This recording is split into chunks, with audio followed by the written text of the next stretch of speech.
One of the biggest challenges that my clients struggled with at the start was that they just didn't feel motivated. What I have since learned is that almost all direct sellers try to motivate themselves with money. When I do this, I'll make $200 a month. But there's a huge problem with this. 85% of direct sellers are not motivated by money. If motivation has been a struggle for you, then you'll want to attend Money Doesn't Motivate Me webinar. It's happening Wednesday, November 17th of 2021 at 7 p.m. Central. It's totally free and will cover how I learned of this motivation mismatch, why using the wrong motivator doesn't work, and how to find your primary and secondary motivators.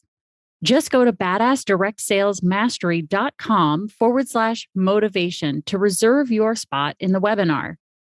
And yes, it will be recorded, but only those who are registered will get the recording link. Again, the link is badassdirectsalesmastery.com/motivation. Welcome to the Badass Direct Sales Mastery Podcast with your direct sales dom, Jenny Bellinger.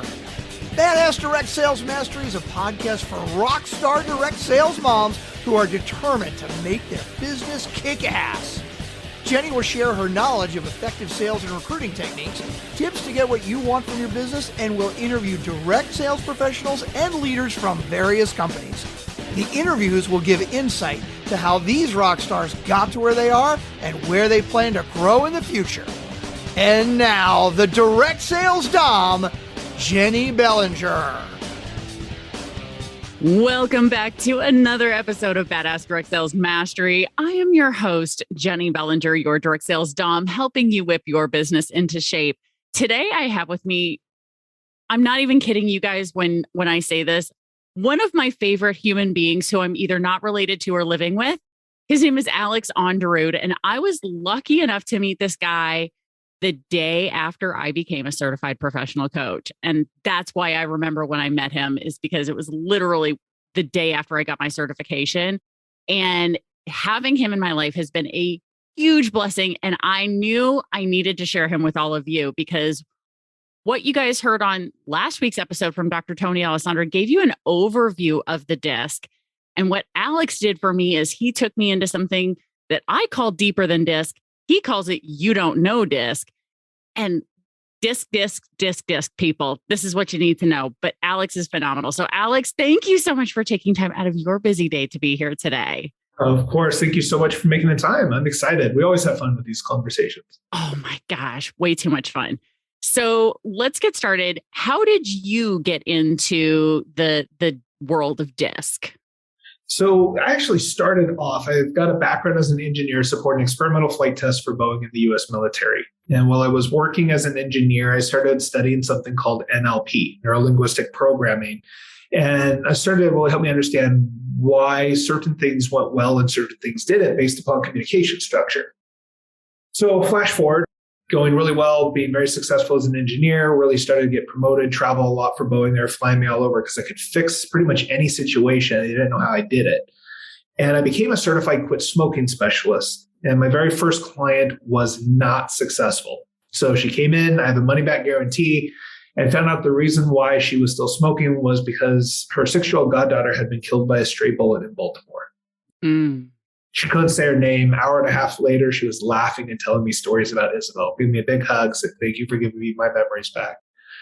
And I went from there, I started to go into that therapy realm. So I started working with PTSD, suicidal depression, doctors who were literally on the verge of killing themselves, working with soldiers, I was one of 100 mental health providers for the Vegas shooting victims. And during that time, I really started to understand more about people. How do they work? But I still had that background kind of as an engineer. And one of my buddies went down to an Eric Thomas event down in Jamaica, and he had these profiles. He's like, "What are these things?" So he brought them back. He says, "I don't know what these are, but I think you could do them better." And I go, "Okay, I'll find out what they are." So found out it was a company called Innermetrix. They have their certification out, and I talked to my buddy. He got me on a plane, flew out there, got certified.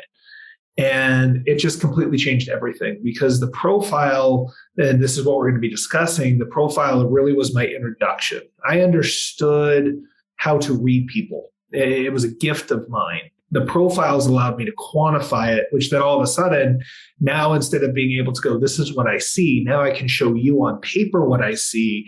And I can use engineering to be able to streamline it to make it more efficient, which is how I've created my hiring model, all of my different employment models, my communication, my leadership models. All of those have been built because I've been able to take the intangible assets and make them tangible. Now, for the direct sales listener, why is DISC something that they should be aware of? So in a previous life, I taught a class called Direct Sales Magic. And it was a really cool class teaching people how to communicate and adapt their communication to different people. And I had people from probably 5 or 6 different network marketing companies. We went mall walking. And I'd say, okay, well, tell me a little bit about your company. I'd walk up, talk to a complete stranger, get their contact information, come back. And when they asked me how do they do it, it was because I could see the small cues, understand what it is. The more you understand the spectrum, so people see DISC as a classification, but if you see it as a spectrum, you know how to adapt your communication based upon the person that's standing in front of you. And the more easily you can adjust your communication, the better response you're going to get from the people. So the more that you understand DISC, the easier sales is going to be, the easier it's going to be for you to lead your team, the easier influence you're going to have in getting people to take action, to be able to get them to move. When you have resistance, you're able to overcome objections easier. When you understand what they're really objecting to, because their objections are driven not just by their DISC, but by their motivation and how they're filtering information. And so understanding the human psychology and how it works is going to make you be able to promote faster, get the vacations, get the sustainability and regular monthly performance, and really being able to create the residual income you're wanting because your clients like you enough that they stay with you and keep your product or service so you can build that residual income that creates freedom. Now, I know every one of them. I can literally energetically feel it, and it hasn't happened yet. Every listener's ears just perked up and went, that's exactly what I want. So how do I do it? What do I do?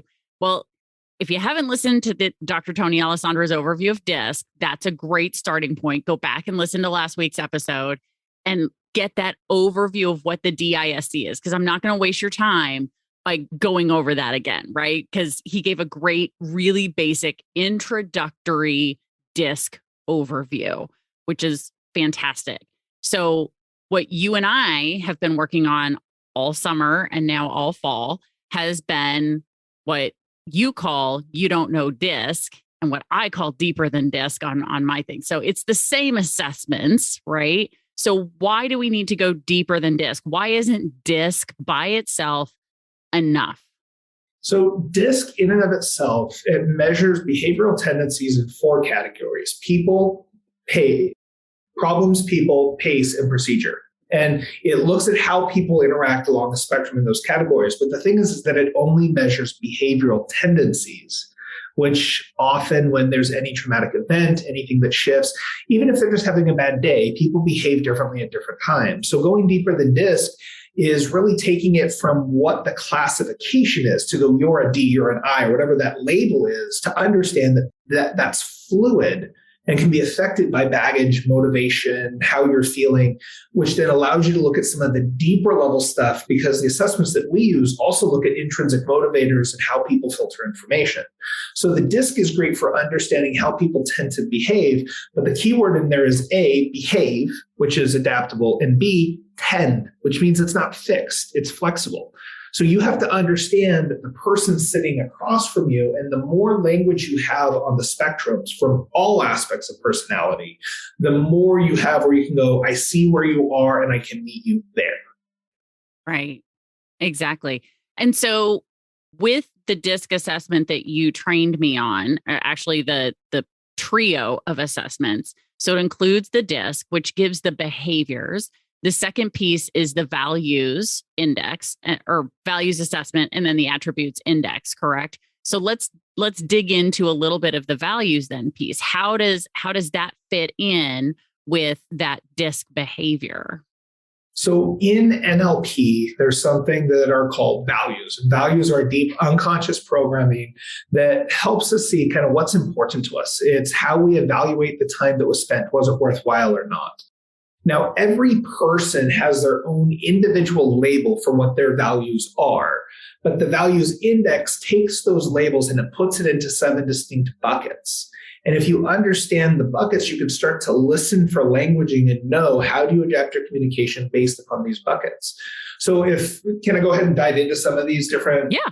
Okay. So the 7 categories that we use in our assessment is aesthetic, which is form, harmony, whether or not things are getting along, if it's fair for everybody. It's kind of got that energy. Economic is what's in it for me. Now, a lot of people think it's money, but it's not just money. Economic is being the best, being able to go, what's in it for me, reward, incentive, competition. So there can be people who have a high economic drive, but actually aren't motivated by money. But when you understand what that spectrum is, you can talk on a couple of different things to find that motivator. Individualistic is about being able to stand out, be unique, separate from the crowd. Political, not about politics, but political is about team, where economic is what's in it for me, political is what's in it for my team. It's about leadership, responsibility. Altruistic is helping people for the sake of helping people. Regulatory is if there's not systems or processes, making sure there are systems and processes in place. And theoretical is learning for the sake of learning. So where a lot of times this comes into play is inside of, let's say, a network marketing company. I don't know why, but for some reason I feel like talking about network marketing right now. Sure. In a network marketing company, you get somebody who is a low C because one of the reasons why they're getting out of a large corporation is they don't like to be controlled. They want the freedom. So they don't like to follow systems and processes. You have somebody who has a high individualistic. They want to be able to do things their way. They have a low economic because while they want the return on investment, that's not what they're looking for. They're looking for the freedom to be able to be themselves and not have to follow a process. So then they come into a company in which they say, in order to be successful, all you have to do is follow our process and do what we tell you to do, and you'll make more money. So the money doesn't motivate them. They want to do things their own way, and they don't want to follow a process. In order to be successful, they're told to follow a process. Yeah, right. Right? I don't see what could possibly go wrong with that. I mean, come on. Right. But here's the thing. If you bring somebody into a company who doesn't want to follow a process and you want to get them to follow a process, the low C is innovation. They like to create change. They like to make things new. But if you understand that that's who you have in your team as part of your company, right? And one of your team members, they don't like process. They have a high individualistic. They have to be able to do it their own way. Then tell them what to change in the process. So let's say you're supposed to be doing 2 exposures a day, right? But the thing is you do 2 exposures a day, but how you do those exposures is really up to you. You know, the thing is that most people do it by handing out a CD, handing out a link or something for people to do. But what I recommend is that you do it just a little bit differently than everybody else. What I want you to do is you're literally giving them permission to be different than everybody else. You're still telling them to follow the system, but you're telling them they're different than everybody else if they do it this way, which gives them that flexibility they're looking for. Ooh, see that? Oh, nuggets, people, I'm telling you. And what's nice about this, though, is as I've been going through this process myself, learning all of these pieces, I don't read people without permission. Right? I mean, it will happen intrinsically, but I don't consciously go, ooh, I think this person is a whatever, or I think this, because I do all the time. I do all the time. But the thing is that I don't read people, I see people. It's gotten to the point where I naturally adapt my communication. And as much as you say you don't do it without permission, you're right. You don't read people because read implies intent. But I've watched you over the last few months. There are a few people who I have taught this to who are as quick to grab it as you are. Like you're able to adapt the communication, and you've called me with a profile and said, what do you think about this? And everything you nail, it's like, yeah, and then I did this and I did this. And okay, cool. So why did you call me? Like you pick this stuff up really easily, but it is not about reading. Here's a challenge though, and I'm kind of rambling a little bit, but this is one of the things that's very important for people is they think if I understand it, I will be manipulating people, and they've got a negative connotation with the idea of manipulating people. Right. And I simply go, you're talking in a language that makes their experience better. Like, but if I know them, I can get them to do. No, you cannot get someone to do something they don't want to do by adapting their communication. You can just not piss them off in the process. Right. Right. Exactly. And it also has to do with your intent, right? If your intent is to get them, and I'm putting air quotes around that because of course this is a podcast, people can't see me doing that, right? If your intent is to get them, then you've got the wrong intent going into it. You've got the wrong motivation in why you're learning to do DISC, why you're learning about your own motivators or your team's motivators or anything like that, right? It's really about going, I want the best for them, but the way I can do what's best for them is understand who they are, to be able to communicate with them in a way that they can actually understand what I'm talking about, so that when they make the decision, they've made the decision with all of the correct information, because I've been able to present it in a way that they understand and want to move forward, or say, thanks so much for thinking of me, but not a fit for me. Cool. Right. It's about that intent piece going into it, I think, as well. Well, and it's letting go of the attachment as well. The thing with a lot of network marketers is they get stuck on everybody needs to convert. And quite frankly, not everybody's a fit for your program or product. There are people who just don't believe in it. There are people who like the product and don't want to sell. There are people who are happy in their job and they don't want to go do something else. And that's okay. And if you build a good rapport and connection, you can get referrals from people who don't do business with you because you didn't make them feel bad about not doing business with you. When you make it okay for people to say no, you also make it okay for the people who said no to refer other people who might say yes or no. Right. Yeah, absolutely. And so understanding all of this, I do have to say, knowing these kinds of things has helped me in conversations with potential clients, in conversations with not even potential clients, but just other people, because I'm better able to communicate in a way that they understand, because I can begin to pick up on, and just like you said, it's not that I'm not intentionally, quote unquote, reading people. It's just naturally now I'm doing it without even knowing I'm doing it, because I was already pretty decent at it from the get-go, but now to understand the personality type, the values, and the language that they're using has been very helpful with all of that. Now, another piece though is you've put the time into understanding you. So when you're reading or you're interacting with other people, you also are aware of your habits because you default to yours, as we all do. But because you've taken the time, and that's one of the reasons why your clients that have done the deeper than DISC with you, where they go through and they do the profile, the reasons why they've doubled their business is because they've been able to know who they are and how they communicate. And by adapting their natural tendencies to be more efficient, they've been able to get better results. But it's because you've been able to sit down with them and go, here, let me show you so that you understand yourself at a deeper level. And that's allowed them to get the results that they've gotten. Oh, yeah. It's been amazing, too, because not only are they seeing themselves, I know who I'm coaching now with definitive quantitative, measures saying, based on their own self-reporting in this assessment, this is who your client consciously and subconsciously believes themselves to be. And so I'm able to then coach to that person rather than do the trial and error thing, which is kind of how I ended up doing some of my coaching in the beginning, because I was like, well, I think they might have some I tendencies, or I think they might be some S or C or whatever.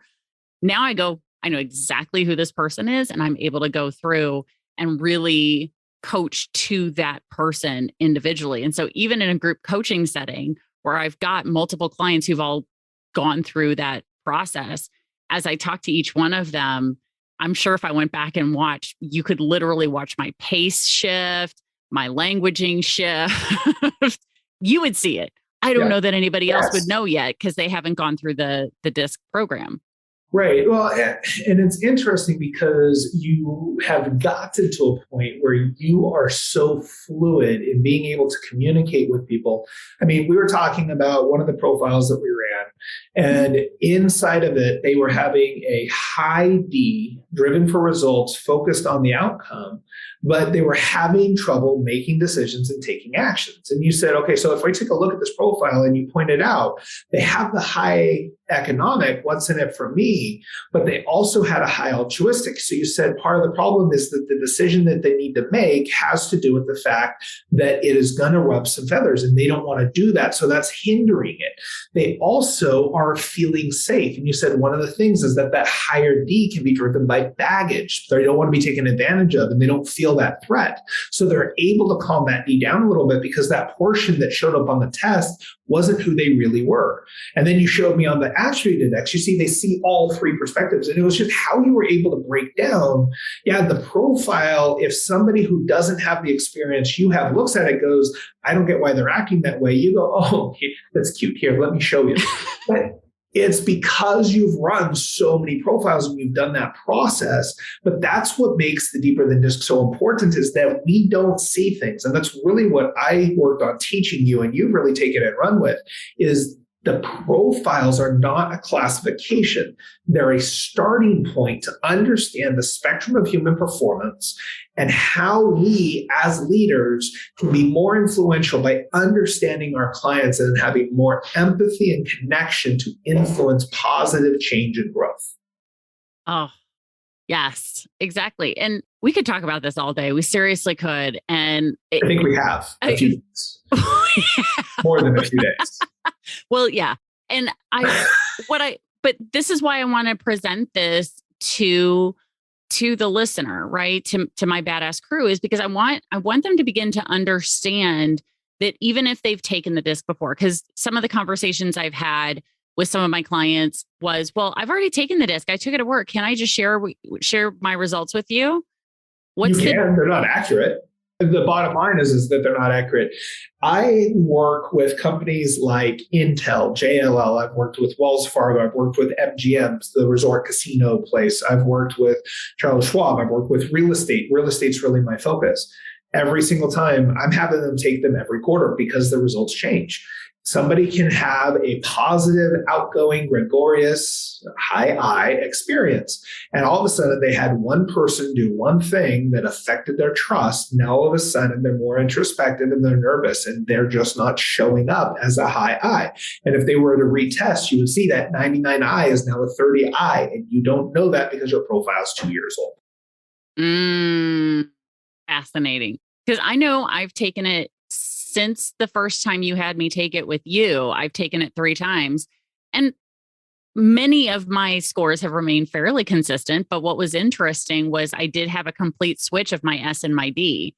The first time I took it, my S was higher than my D, but every time I've taken it since, it's been switched. And it really comes down to what was going on literally in the world the first time I took it. The first time I took it was June of 2020, when I was still supporting people in figuring out what the hell was going on in the world with this pandemic. What do I do? How do I handle my business? Now I'm stuck at home with my kids and my husband. What the fuck? I was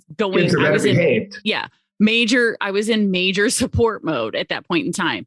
6 months later, the world kind of figured out what was going on. My clients now had calmed down and had figured out what was going on. My S and my D switched. And then 6 months later, took it again. And sure enough, my D is still higher than my S. I am a high I, high D, get stuff done with people in mind. And I'm going to do it my own damn way because I'm a low C. Right.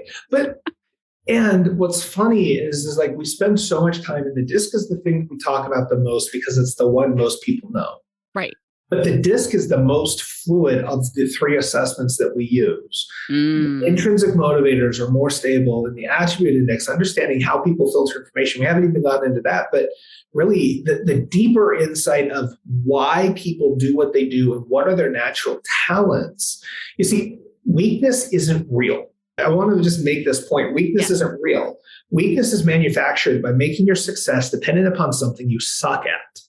So the better you know what you're good at and what you suck at, the more you can look at the systems and processes and go, how do I mitigate my weakness with people or process to be able to develop success? The truly successful people are authentic. But in order to have authenticity, you have to know who you are. And if you don't know who you are, what the problem is people think they do. That's why I call it you don't know DISC, is because they think, oh, I'm a D, I'm a this. And I go, I've heard it from some of the top names, Eric Thomas, John Maxwell. They all have these trainings and they go, a low D can't make a decision to save their ass. Yes, they can.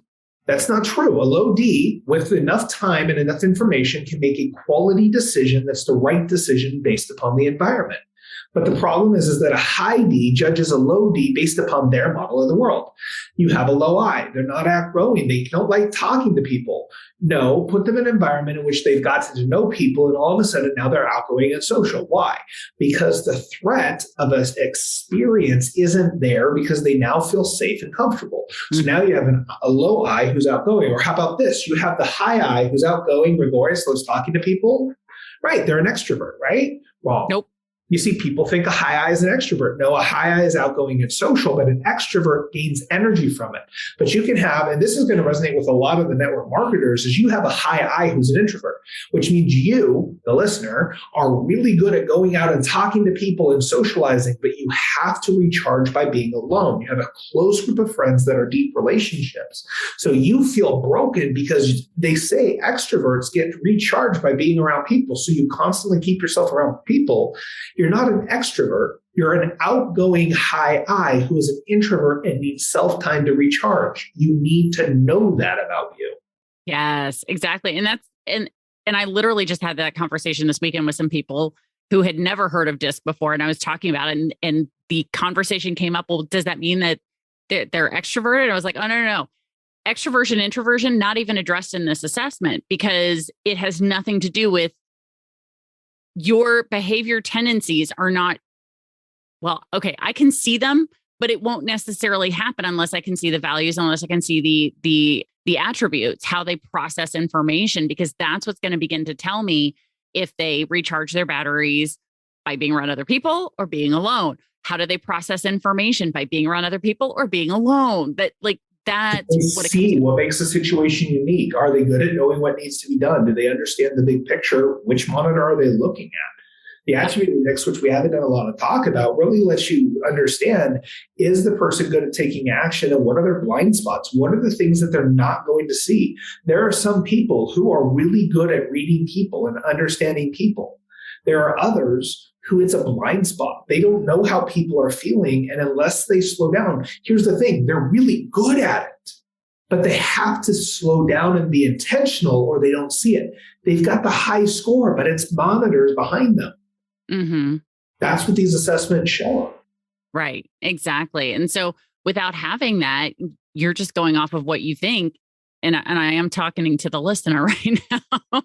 You are going off of what you think you are rather than what a nice, balanced, outside of you assessment knows you are. Well, I would go even one step further. They're not acting about what they think they are. They're acting on autopilot out of habit and choice. They don't even know that they're making a decision. Right. They don't even know. They think I should be motivated by money because money's what I want. I want more money. I want to be able to buy the car. I want to have the trips. I want all these things. Right. But the problem is that while you want them consciously, you have no intrinsic motivation for it, which means you're going to find every excuse under the sun to fulfill your needs before you fulfill the conscious desires. Which is why you're not out there taking action, which is why you're not getting uncomfortable, which is why you're not having the conversation, and why you can't get your butt to do follow-up calls. Exactly. So what this leads me to is the fact that I wanted you guys to understand all of this because I do have the webinar coming up on November 17th of 2021. Money doesn't motivate me. I'm going to dig into all of this way deeper than we have time to today because it's a full 45 minutes on just why money doesn't motivate, why it doesn't work. Because my assessment so far, I've been tracking. I've literally been going in and, very protective of client identity, but just tracking the numbers of what I'm seeing, 86% of the network marketers, direct sellers, and MLM professionals that I have done assessments with, 86%, 86.7, if we're going to be really exact, because high C's and high D's want that exact number, 86.7% have a low value when it comes to economic. And by low, I mean well below the standard deviation of what is considered normal when compared across everybody who's ever taken this assessment ever in the history of ever. So now we got to go, okay, what's going to get me going? Well, we won't know until we have the conversation. So please go to badassdirectsalesmastery.com/motivation in order to sign up. It's a complimentary webinar where we're just going to dig in deeper and give you the opportunity to learn about this. So I so appreciate that. Alex, thank you for coming here and digging deeper than just DISC, because it's important to know about the values and the attributes, how people perceive information. Thank you for sharing this. Of course. I do have to say, if anyone has any doubts or any idea about wanting to find some more information out, Jenny has just absolutely taken the time, taken the energy, dove in deep. And it's so fun to have these conversations because it's really, even though I started working on this stuff, it's like I'm talking to a peer every single time because she has put so much time and energy and effort into really mastering this stuff and hearing the stories. Like, she's not going to brag about the clients who are doubling their income or the clients who have doubled their team size or tripled their team size because all of a sudden they learned how to retain their team. Like, if you don't understand what you're doing, get on the phone, talk to Jenny because she's absolutely amazing. Aw, thank you so much, Alex. I appreciate you. You're awesome. I heard you too. Well, that's great. Well, thank you again for you taking time out of your busy day. I so appreciate you. And of course, Badass Crew, stay tuned because there is another badass episode on its way.